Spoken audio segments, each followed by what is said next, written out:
leaves in autumn and just as difficult to get rid of.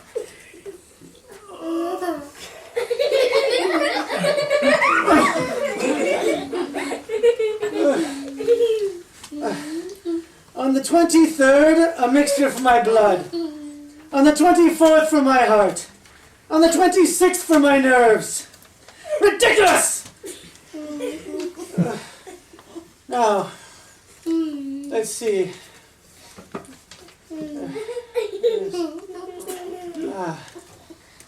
This month, I've had 10 treatments and 12 medicines. Last month, I had 14 treatments and 16 medicines. Well, no wonder I'm not so well as I have been.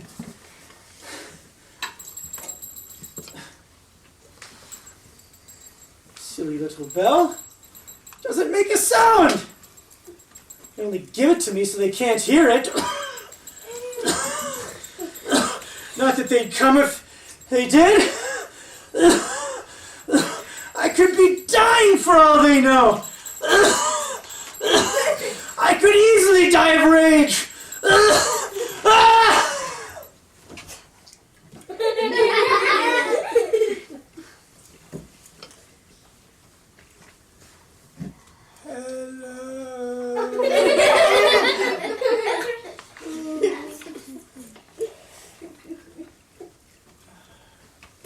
Hello? Hello?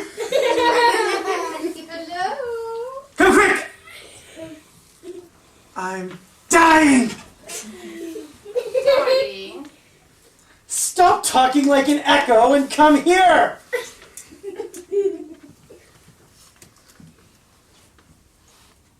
Can you hear me? No. Come here, come here, come here! Drop whatever you're doing and come here! No, look what you've made me do! What? I've fallen down the stairs and dropped your breakfast tray. Oh, you clumsy wretch, come here! I can't. I've broken my ankle. Broken your ankle? But how can you look after me with a broken ankle? I can't. Oh, you...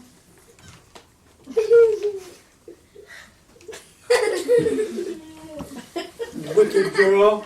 Well, if I can't reach you with my stick, I can give you the rough edge of my tongue. Now listen! Oh, my ankle!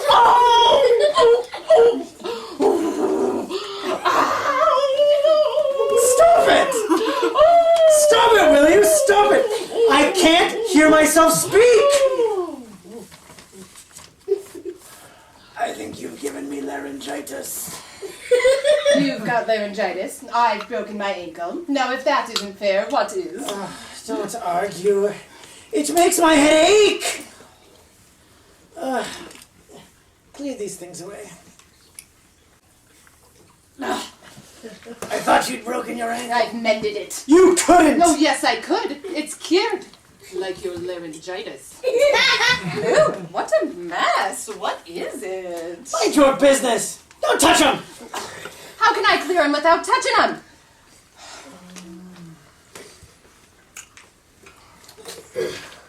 Put the table over there as it is. I'll go with them tomorrow. Oh, all of them from your doctor, I see. Don't show your ignorance, girl. My doctor is the best around. A man of the greatest skill in learning. Why, what he doesn't know about illness... Oh, I agree with you there. He smells them out where nobody else would think of them. That's true. That's very true. Why, if it wasn't for him, you wouldn't even know you were ill. That's true, that's... What are you talking about? With all I have to suffer, I think this lack of sympathy is the hardest to bear. Well, Father, what is it you wanted to see me about? All in good time, all in good time. Don't hurry me. Are you comfortable? Yes, thank you. Yes. Well, I'm not.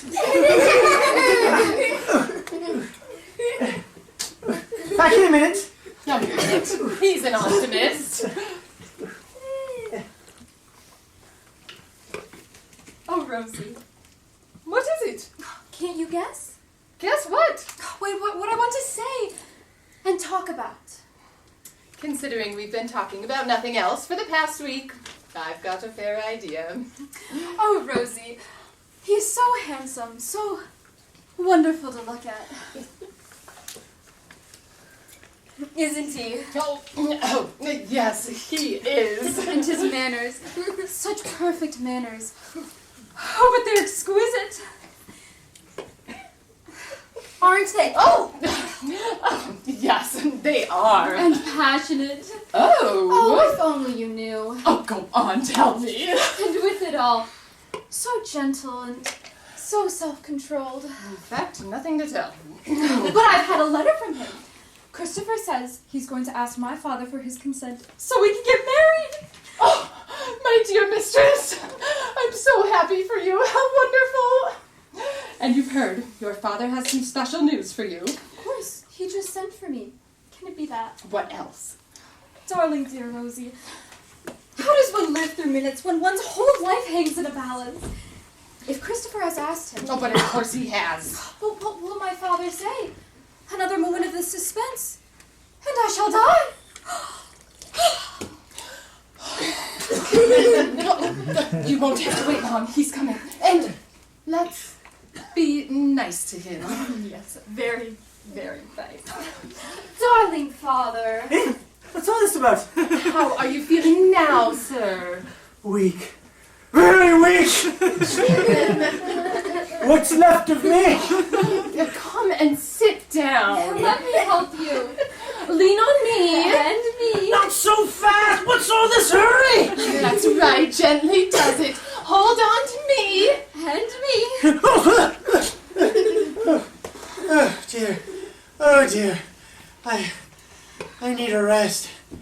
I think I'll take a nap. A nap. A nap. Oh, but father, you're not going to sleep. That's the idea. You mustn't. Mustn't? Why ever not? The doctor said so. The doctor? He said you were not to sleep in the daytime, and especially not when you wanted to. Why ever not? You might never wake up. Never wake up! That's what the doctor said. I heard him telling you. I don't remember. Oh, you poor dear man. Oh, Mistress Angela, your poor father. His memory's going. Eh? Now, try not to be frightened. Just sit up a bit. Father, you had something to say to me. Something to say to you? Yes, something important. What was it? He's quite right! My memory's going! I can't remember! God help us all! You sent for me. I sent for you? Yes.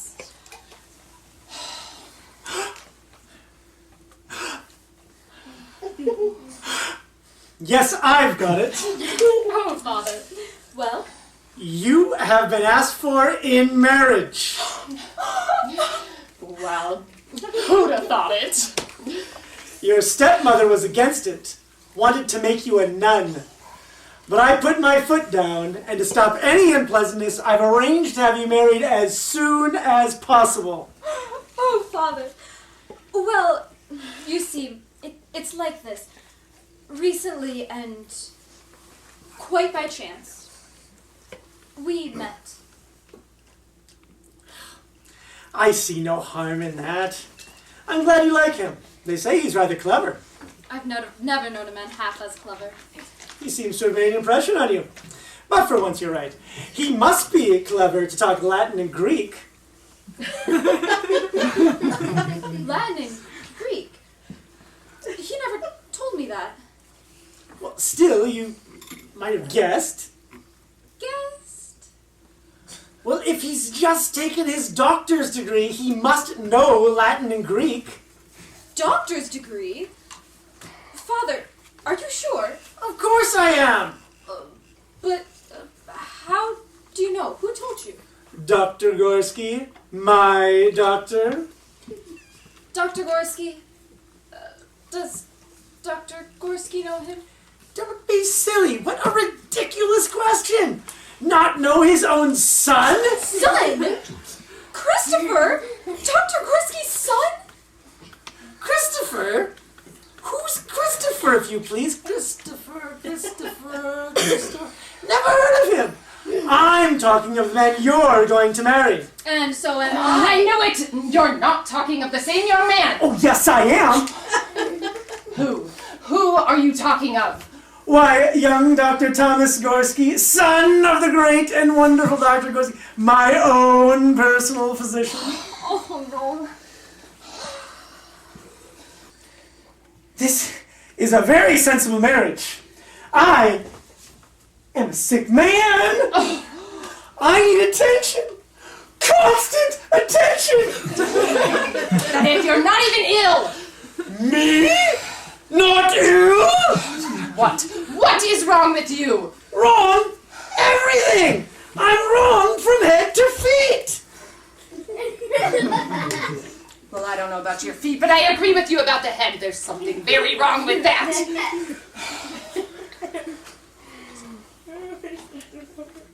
This is a good marriage. Young Thomas is an only son. His mother's dead. He'll inherit his father's money, and old Gorski is the richest, most influential doctor in town.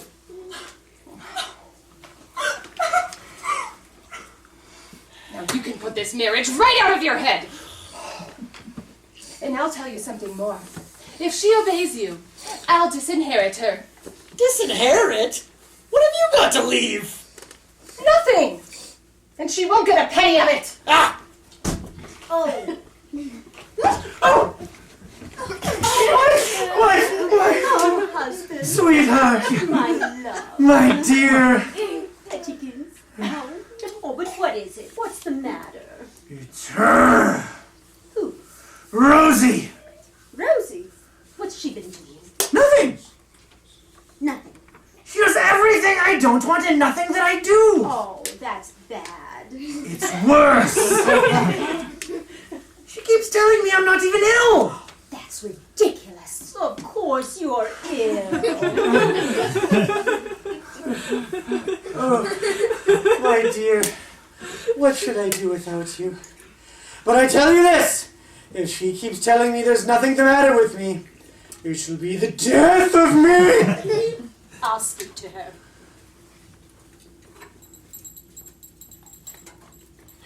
Rosie! Rosie! Madam? Come here. You will get rid of her? Well, we'll see. Servants are hard to come by. They're so scarce and they're in such demand. They can behave exactly as they like and make their own terms. Of course, I could send her away, but then you'd have no one to look after you. You'd have to look after yourself. I couldn't do that! Well, there you are. Madam called. Now, what's all this about? What about, madam? You've upset your master. Upset the master? Yes. Me? Yes, you. Oh no, there's been some mistake. I didn't upset the master. I upset the breakfast tray. Now, well, he's very angry. Well, I don't know why he should be. I do my very best for him. What's been happening? Speak up, girl! Speak up! Well, first, he told me how he intended to give his daughter in marriage to the son of Dr. Gorski. Yes? And I also ventured to say that I thought it would be better to send her to a convent. And what did he say to that? He didn't like it. And when I reminded him that that's what you wanted, he flew into a rage. What's she saying? that she's very sorry, Pettykins, and she'll never be rude to you again. Now, don't be naughty. Let's straighten you out a bit. Look at your nightcap. Let's put it on properly. There. That's better. It's a way to catch a cold, letting the air in through your ears. Sit up a moment. There. That's to keep your back comfortable. And that's to keep your feet warm. And this is to keep your mouth shut. She tried to smother me to death! You mustn't let yourself get so excited. A great baby, that's what you are. Throwing your things about. But what a darling baby. Oh, my dear, you're so good to me. But what should I do for you? Oh, nothing. Just be yourself. There's nothing I want from you other than that. And you're not to worry. Not about anything. Not about Rosie nor Angela. And above all, my precious, you're not to worry about me. About you? But why should I worry about you? Oh, my darling husband, I'm anxious you should never worry your poor dear head again. Not ever again over what we were talking of last night. It wasn't important. At least, not to me. Was it to me? You seemed to think so. Now, you said there was something that you could do for me. Yes, go on. You said... Oh, but never mind. What did I say? You said you wanted to make a new will. Leave everything to me. Ah, yes, I remember now. And I told you, you must seek legal counsel so we can do everything on the up and up. Yes, my darling, I have. Just this morning. Oh, very good. And what did they say? Oh, Edmund, it's unkind of you to force this on me. I'm doing this for you, to put your mind at rest. An uneasy mind is the worst possible thing for an invalid. Oh, that's true. That's very true. Edmund, you told me last night, if I'm interpreting your wishes faithfully, that you desire to make a final will, leaving everything to me. Isn't that right, darling? But, you see, while your daughter is alive, it isn't possible to do that. Isn't possible? Why not? Why, it's against the law, Pettykins. Oh, this is terrible. The lawyer told me that the law is sacred, inviolable, not to be touched. But it can be eluded. Eluded. Let me enlarge.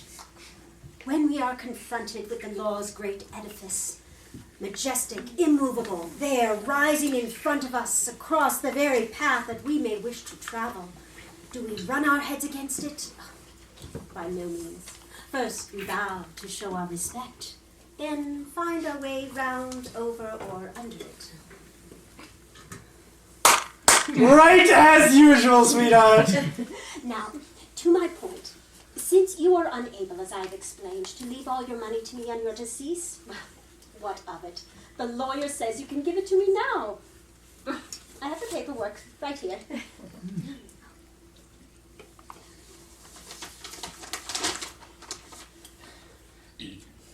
Rosie! Rosie, come here! Look at these papers, Rosie. What do they say? It's deed of gift paperwork, sir. Yes, but what do they mean? It means you're allowed to gift your money before you die. Oh, Edmund, I don't want your money while I've got you. And when you go, I don't care what happens to me. I'm sure you don't, madam. Oh, no. It's more than I can bear. I'd rather follow you into the next world to care for you there as I have done in this. I'm sure you would, madam.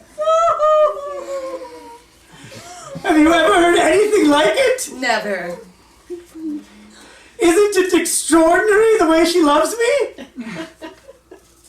Extraordinary. find it deeply touching. Such utter devotion. Oh, dear husband! Dear wife!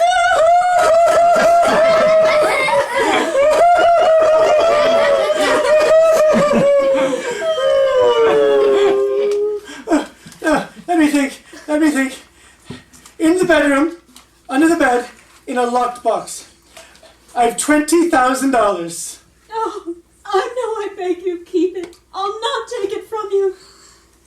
How much did you say? 20,000. And in the wardrobe are 2 bills payable to bearer. Oh, I couldn't bear to touch them. How much are they worth? One's for 4,000, the other's for 6. Come, Camilla, I'll sign the deed of gift.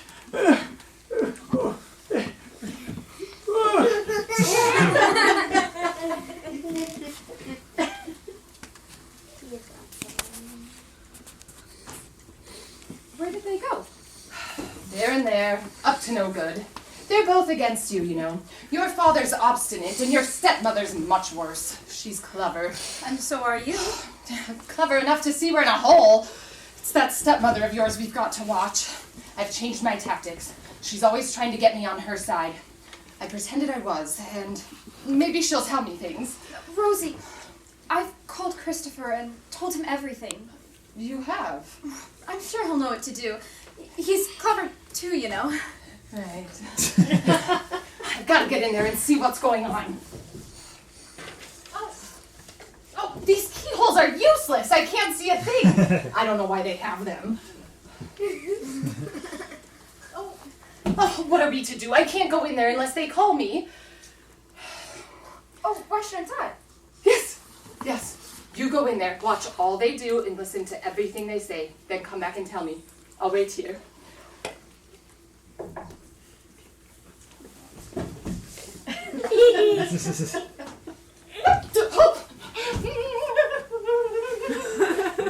What are you doing there? Oh, just trying to keep the place clean while the room's empty. These floors get filthy. People will walk on them. Were you listening at the door? Me? Madam, what do you take me for? And why should I listen to the master explaining all of his complaints to you? In detail. I spend most of my life trying not to listen.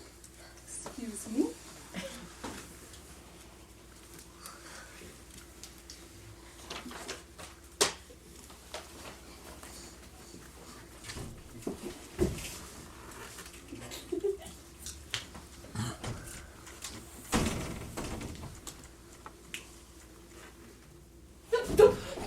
In heaven's name, who are you? What do you want?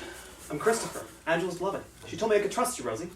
Oh, heaven help us all. If your scene were finished, they'd send her to a convent straight away. Where would you be then? In a monastery? You need to get out of here, Christopher. Now! But I'm not Christopher. Not Christopher. No. You have gone mad. Yes. For I'm not myself, and I don't love Angela. Don't love Angela? Oh, what are you saying? Oh, my poor mistress. I don't love her because I've never even seen her. Never even seen her? Oh, but you're raving mad. I am her music master. Music master? Actually, her assistant music master. What are you talking about? Her music master has been called up for a while. He asked me to take his place. Do you know him? No, but if I had known him, he would have asked me. Oh, you're a cool one. Oh, he's coming. Dear sir, let me present myself, but first, let me tell you what a great joy it is to meet you, and I declare, looking at the picture of health. Yes, sir. Are you out of your senses? My master's ill. And looks it. And when a man is poorly, very poorly, it is of little comfort to be told you are well. Oh, dear sir, I ask your pardon. Indeed, I've been blind. All my perceptions dulled by the occasion. But now, looking closer, I can see. Oh yes, indeed, the cruel ravages of a long, ill health. But I see more than that. Yes, so much more. All the courage and the patience, the endurance with which you bear it. What an example to us all. This young man knows what he's talking about. Who is he? What's his name? My name is of no matter, but my errand, it cannot wait. Your daughter's music master has been summoned to Italy to do some concerts there. And, as I'm his partner, he asked me to take his place. He most especially begged me to come here. I may say, it hasn't been easy, for I've had to disappoint some very distinguished peoples of my own, as well as put aside an operetta I am working on. Well, I must say. But he insisted. She was not only his favorite pupil, but his most apt. And her studies, he impressed upon me, must not be interrupted for a day, not even for an hour. And of course, this is the hour for her lesson. Go and fetch her. I'll prepare Angela for seeing you. Merciful heaven, too late! Daughter, there's a young man here who wants to see you. A young man wants to see me. Yes, from your music master, I gather it's the hour for your lesson? My music lesson. And young man, here is the young lady you so eagerly wanted to meet. Where'd he go? What are you doing down there? Get up here and present yourself. You! What's all this about? What's going on here? Have you all lost your tongues? Will someone please explain? My sweetheart, don't get yourself worked up. Remember what the doctor said. Deep breaths. Deep breaths. Oh, mercy. Dr. Gorski and his son to see you.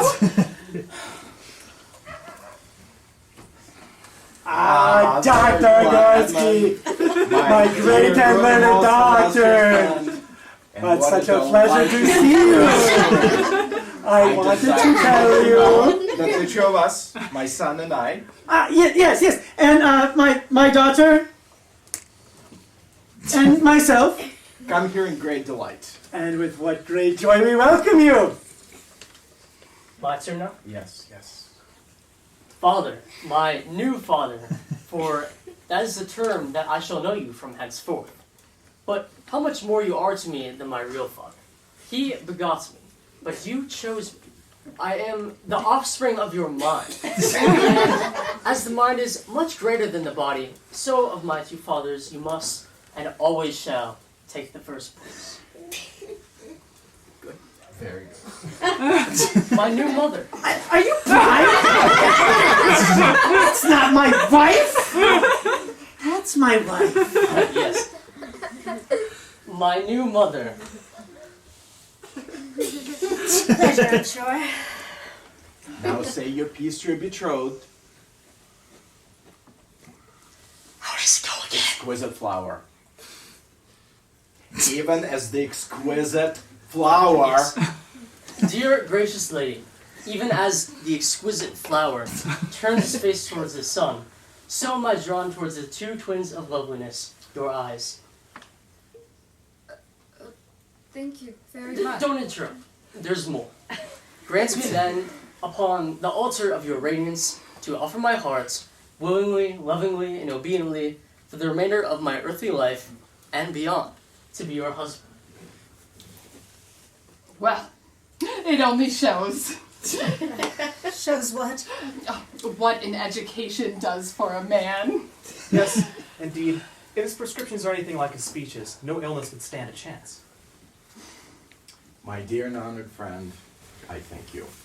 And if you'll allow me to say so, it is not merely because I'm his father that I have good reason to be well pleased and proud of him. You'll no doubt find it difficult to believe, but he was not what you might call a bright child. He never mixed with other children, never played childish games, never seemed to understand the rules. They were beneath him. We had the greatest difficulty in teaching him to read. And when he could, he wouldn't. You don't say. Thomas, have you forgotten something? What? The corpse. Oh, Jimmy, yes. I have a surprise for you. Tomorrow afternoon, you are to come to the hospital with me and watch me dissect a body. Body. A dead body. Oh yes, quite dead, but fresh. Oh! Some say it with candy dinner and a show, but box seats to a dissection. Now that's entertainment. And that reminds me, music master. I need to entertain my guests. I'd like my daughter to sing to them. See to it. At your service, sir. I've come prepared. Prepared for what? For you to sing. Oh, but I can't sing! Now, my dear people, please, no modesty. For me, and I should know, you have the most beautiful voice I've ever heard. But what am I to sing? I have it here. Duet. Oh, but there's nothing... Nothing you can't manage. This is a song about a young and faithful shepherd, longing to find out if the beautiful shepherdess loves him back, and what was best to do. It is at this point the composition begins, for, from now, the feelings are too deep to be expressed otherwise than in music.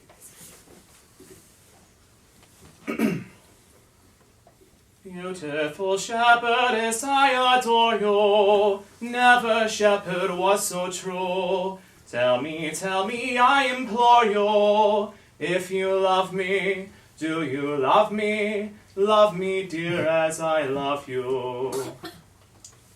Faithful shepherd, without deceiving, if quite truthful I must be, though your vows of love believing, no I do not, no I cannot, love you quite as you love me. Can I believe my ears? What do I learn? That my love you don't return. 'Cause you do not love, or love me less than I love you. No, no, dear shepherd, why so blind? Surely my meaning you can find. Be sure I love, and love not less. I love you more than you love me. You love me more. I love you more. Sing that again, oh let me hear. I love you, shepherd dear. That was quite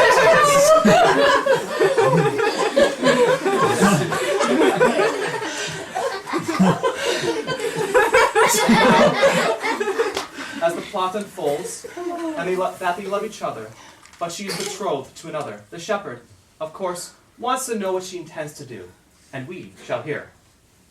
Okay.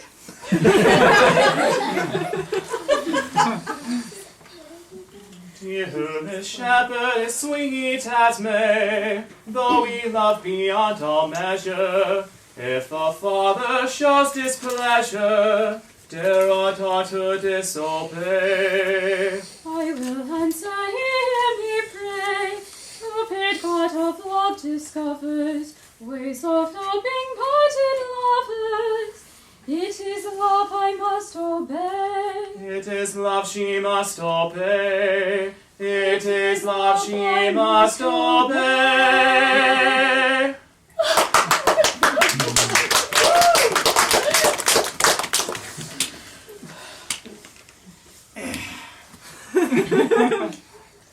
She's a hussy, that's what she is. Why, if she were my daughter, I'd have something to say about it. I'd say put her in a convent, that's what I say. I don't want to hear any more of this. I only like music I've heard before. We have things to discuss. The lesson is over. Good day. But sir, I said good day. Where are you going? To see him out. He can see himself out. Where are your manners, dear? We have guests. Yes, I believe you have something to say to Dr. Thomas. He's waiting. That's right, I'm waiting.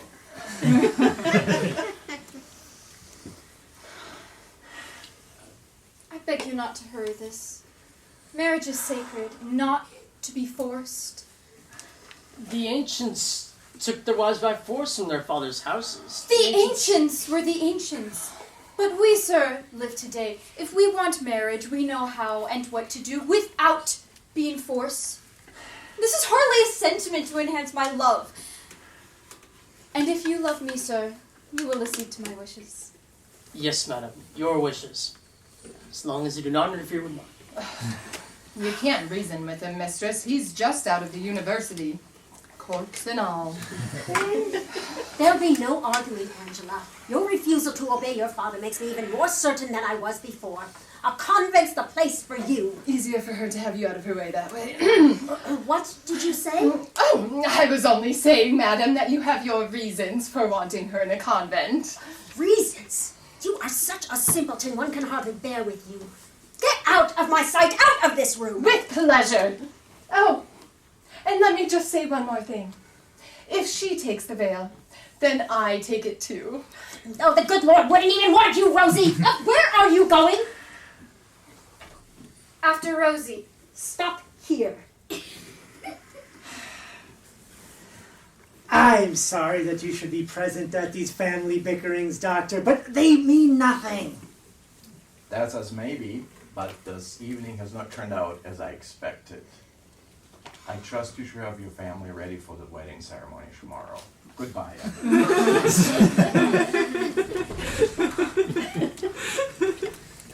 Tomorrow?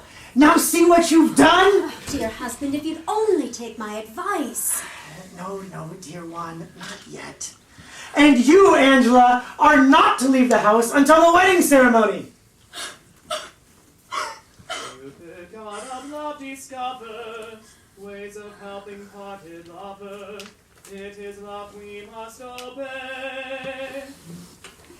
That damned fellow still hanging about this place.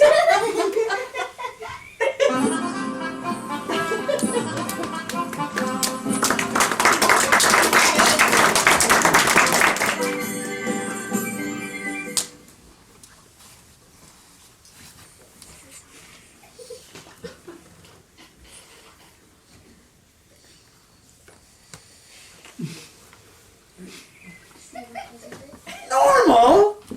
Ridiculous, not to be trusted. Husband, there's something going on here in this house that's very wrong. I know. That stupid thermometer isn't working again! No, dear, not the thermometer. Just now, upstairs, walking along the passage, I passed your daughter's door. I stood there, thunderstruck. What do you think I heard? How should I know? Voices. Voices? What's the matter with that? What did you expect to hear? Not a man's voice. Merciful heavens! What was he saying? I couldn't hear, so I opened the door and I went in. What do you think I saw? I wish you'd tell me, dear one, and not keep asking me questions. Kneeling before your daughter was a young man, her hands in his, and he was kissing them. Disgusting! Who was he? I don't know. I didn't get a good look at him. I stood there by the open door. Angela looked up and saw me. The young man turned, leapt from his knees, pushed past me, bounded down the stairs, and out of my sight. What did Angela say? I didn't wait to ask. I've come straight to you. She's your daughter. You must deal with her. Your brother to see you, sir. Ah, my dear brother. Now let's have a look at you. Oh, but you look splendid. Oh, you must be blind, brother. I'm very ill. Ill? Yes, Edmund is far too weak to answer any questions, much too exhausted to talk, aren't you, sweetheart? That's a pity. Well, I can talk for the both of us. I'm also very hard of hearing. And I've lost my voice. I've come to talk about your daughter, Angela. I've met the man she loves, and I've come to recommend him. Oh, that girl of mine. She'll drive me out of my mind. I think she already has. What do you mean by that? Just what I said. However, I'm glad to see my visit has done you at least a bit of good. Eh? Well, you seem to be able to see. You've recovered your voice and your hearing. So, we shall talk about it further. I'm afraid I must leave you, brother. Come on, Camilla. Yes, Pettykins.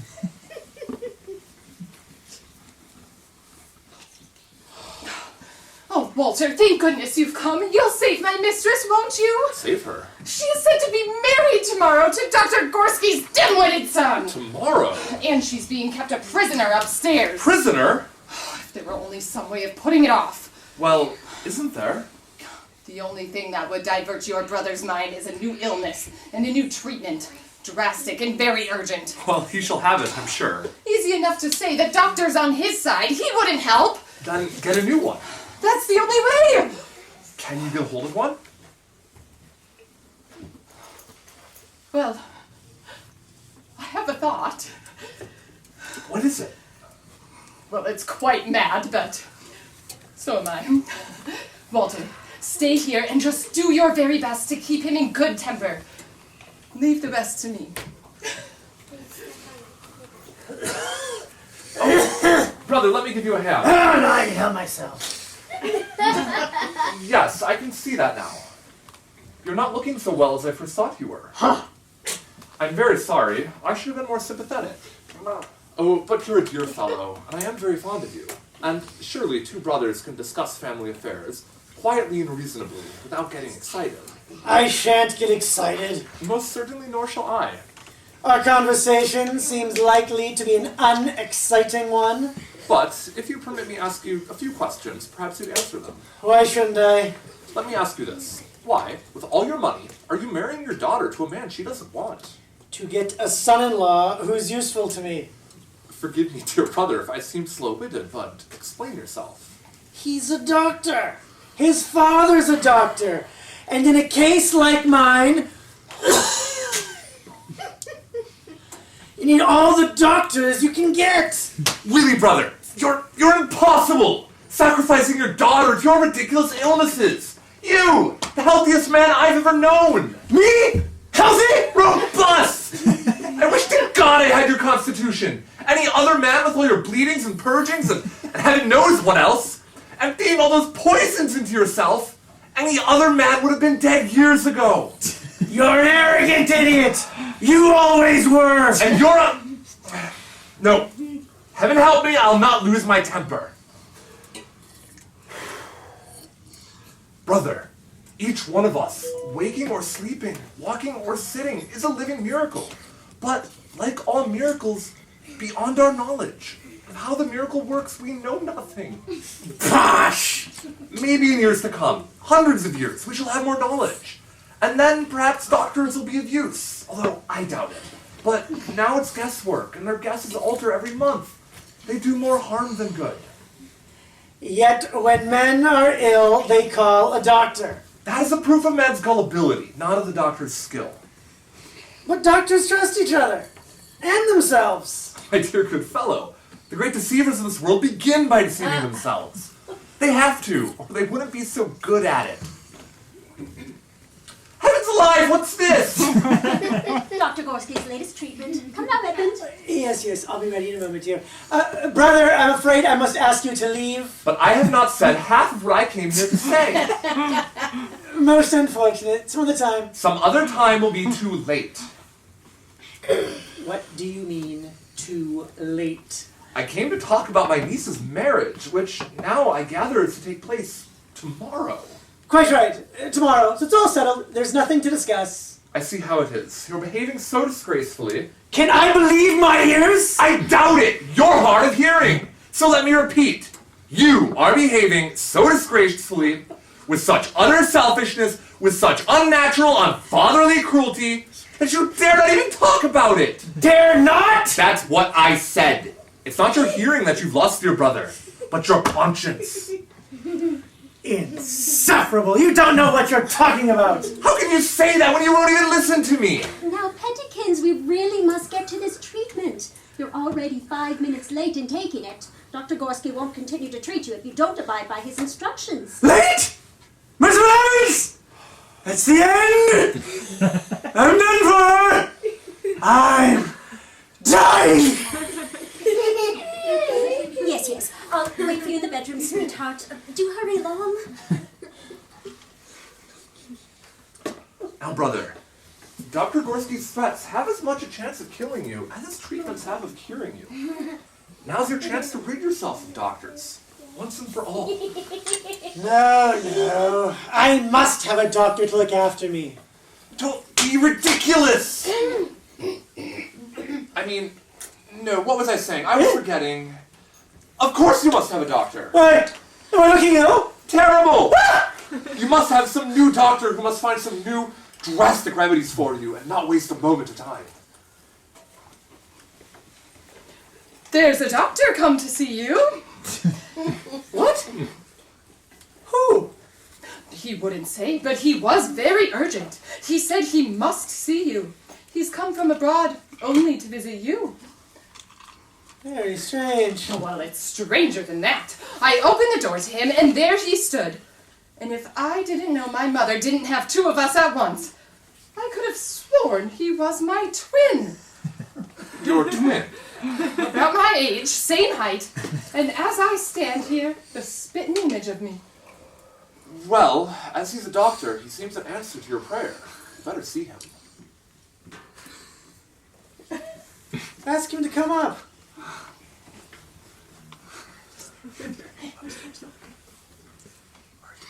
What do you make of it? Very mysterious. Oh, you must be Edmund! It is a pleasure to meet you, dear sir. Whenever and wherever doctors are gathered together to discuss their art, your case is spoken of. You don't say so. So many ailments, so much disease in one frail body. You are, my good sir, medically speaking, the wonder of the age. Good gracious me! Why, only the other day as I was lecturing to my students in my hometown of London.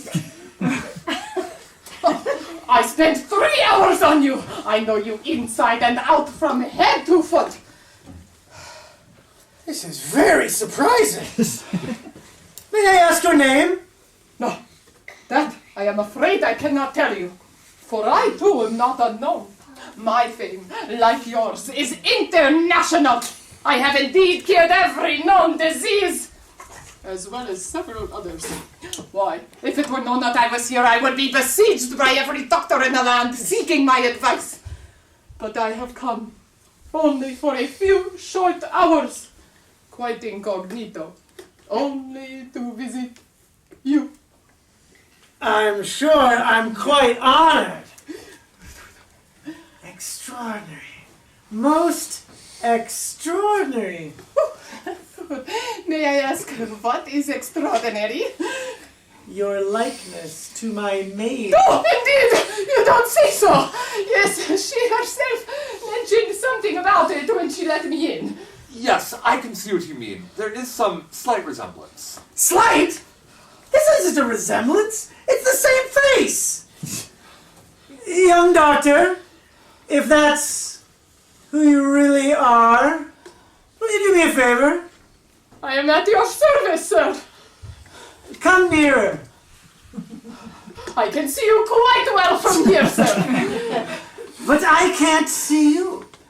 And I want a look. A much closer look. Well, if you'll excuse me, as it seems I might be here some little while, I must go tell my driver. Did you call? Not me. No. Funny thing, I could have sworn I heard you. Where did the doctor go? Gone to see his driver. Oh, well, is he coming back? Of course, why shouldn't he? Well, in that case, as you don't want me... Here, come back, stay here. What for? I'm getting to the bottom of this. But I'm cooking your dinner. That can wait. Can it? You won't get any dinner. It'll burn.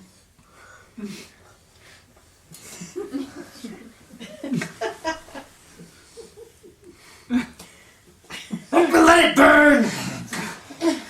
Oh, I know what's happened. He's lost. Yes! Yes, in this great rambling house. He'd never find your room. He's probably roaming about the passages. I'll go find him. Here, come back! Really, brother, you realize if you lose this doctor, your last chance is gone.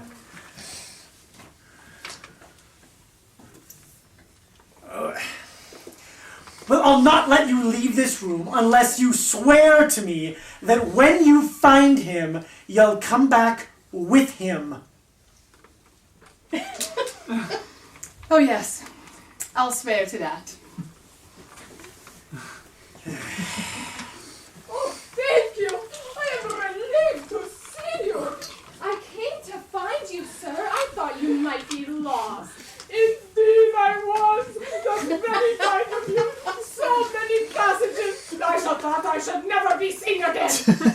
I'm just going to tell the kitchen to take his dinner out of the oven, but I'll be back in a moment.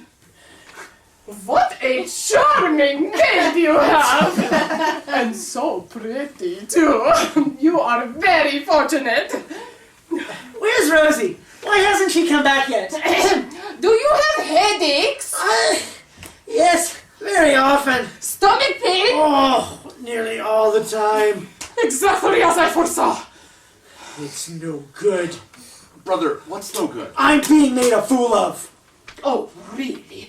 Enough of this ridiculous obsession. I shall begin to think your mind is going and that there is no hope for you. Now, I am making you a medicine. One that I take myself. It will restore your youth. One dose every day for the next week. And each day you will lose 5 years. That's as may be, but I want to see Rosie. It's all right, sir. Here I am. I've taken your dinner out of the oven. It wasn't burned. And now I'll just go right back and keep it hot for you so that you can have it the moment he's gone. Well, brother? Hey, girl! Where are you off to? Don't run away. Here, come here. I need your help. I am mixing your master his first dose. I'll leave the other 6 doses here with you, but I want you to watch me mix it. So here, hold the glass for me. That's right. Very careful. This needs careful measuring. 1 drop too little, or a drop too much.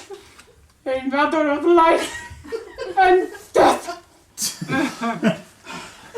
Extraordinary. I never could have believed it if I hadn't seen them together. Here, take this. It will restore your youth. But I make only one stipulation. For the next week, you must rest. And rest completely. No outside activities or distractions of any kind. None whatsoever. Neither for business or pleasure, social, or family reasons. Yes, of course. It is possibly a little late to restore your youth, but if you follow my instructions, I can promise you a vigorous middle age. Thank you very much, Doctor. And one more thing.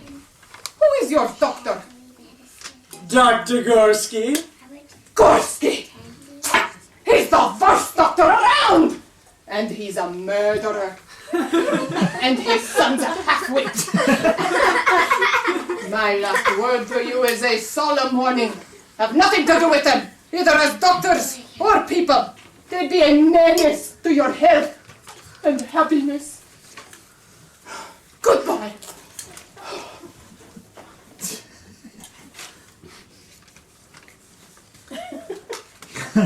Now there's a doctor for you. You disapprove of doctors. This one was different. What did the good doctor have to say? He said that Edmund should stay in his room, absolutely quiet, for at least a week. But what about the wedding? After what you heard about old Korsky and his half-wit son, I presume that's off. Yes, Yes, I suppose you're right. She'll have to be a nun. A what? A nun. A nun? My wife has wished it, and now she shall have her way. Your wife has wished it. For God's sake, why? That's no concern of yours. My wife has expressed a wish. Since my own plan has failed, that's good enough for me. Really, this is too much. I must speak my mind. There's one thing that infuriates me more than your infatuation for your doctors. It's your complete and utter blindness about your wife. What's that? I've always meant to say it, now it has been said. The way you fall headlong into any trap that woman sets for you. Oh no, Walter. Madam would never set a trap for him. She loves him. Why, she adores him. If you could see them together like two sweethearts. Well said, Rosie. I didn't expect it of you. You're a good girl. Now, brother, if you won't believe it from me, perhaps you will from her. Neither from her nor from anyone. But sir, I can prove it. Prove it? How? Sir, lie right back down and pretend you are dead. Then all of us shall see how much she cares for you. Pretend I'm dead? I don't like that idea at all. Yes, she's coming. Lie down and you hide yourself. Only for a moment. We mustn't keep her in suspense. The shock might kill her. Yes, only for a moment. Lie down.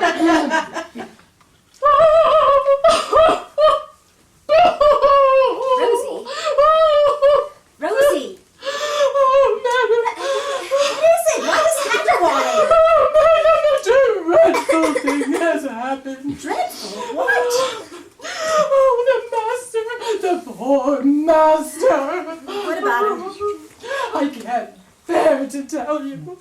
Tell me. He's dead. Dead? My husband. Dead? Oh, quite. Dead as a doornail. I came in here just now, and there he was, spread out, cold and lifeless. His poor heart stopped.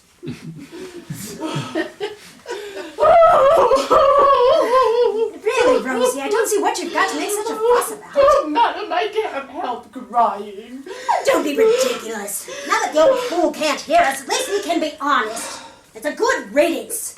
What earthly use was he to anyone? His endless illnesses, the ceaseless treatments. Revolting, most of them. Oh, there were times I didn't know how I could bear it. Well, now it's over. And thank heaven for that. Would you believe it? The deceased, not dead.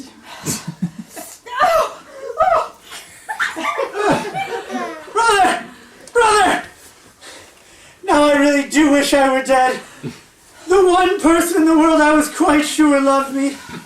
Did you hear? Indeed I did. Now I've got nobody. Don't be ridiculous. You have a brother. And you hate me. Indeed I don't. You think I'm an old fool? That is a very different thing. But I don't want to be thought a fool. Then you shouldn't behave like one. And besides, you have a daughter. And she hates me. Oh, no. Your daughter loves you with all her heart. You're only trying to comfort me. Quick, lie down. You might hear something else that'll surprise you.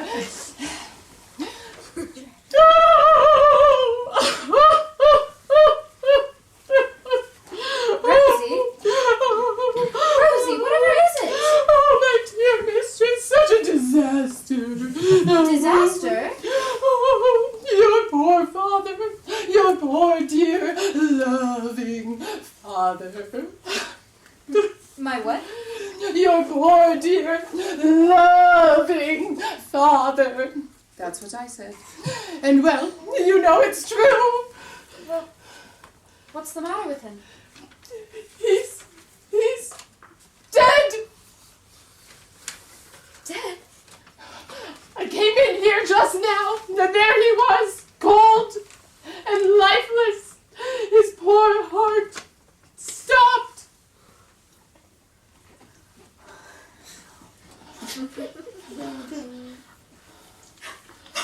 Oh, my father, dead. It's more than I can bear. Then to think, Rosie, that he was gone from us when he was still angry with me. Oh, and here's Mr. Christopher. Angela, Don't speak to me. but my beloved. I am not your beloved, nor can I ever be. For heaven's sake, what's happened? My father, I've come to see him. well, there he is. Look at him. He's dead. Dead? Dead as mutton. What a catastrophe. What an utter catastrophe. Just what I've come to ask for your hand in marriage. No, I could never marry without my father's consent, and that he can never give. But he would have. He could be strict, but he was just and human and so kind. Oh, my beloved father, if I could only bring you back to life, what happiness for us all.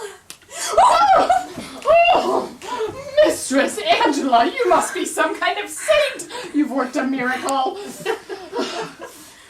Don't talk such drivel. You know as well as I do it was a trick. A trick? Oh, father, how could you? What have I said? What have you heard me say?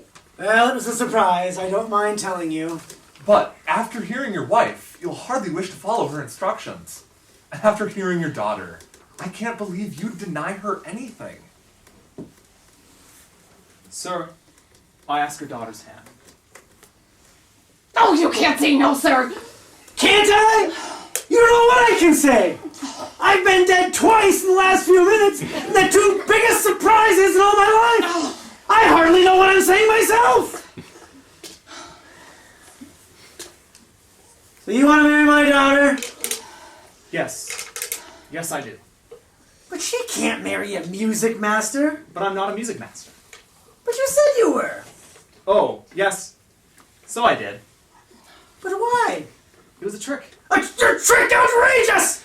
There's one thing I can't stand, it's a trick! Oh, Excuse sir. me, brother. All right. You're not a doctor by chance? No. Well, I suppose that's for the best, isn't it? Oh, it is, father, it is. Very well, then. Now all of you get out of here! I feel something coming on!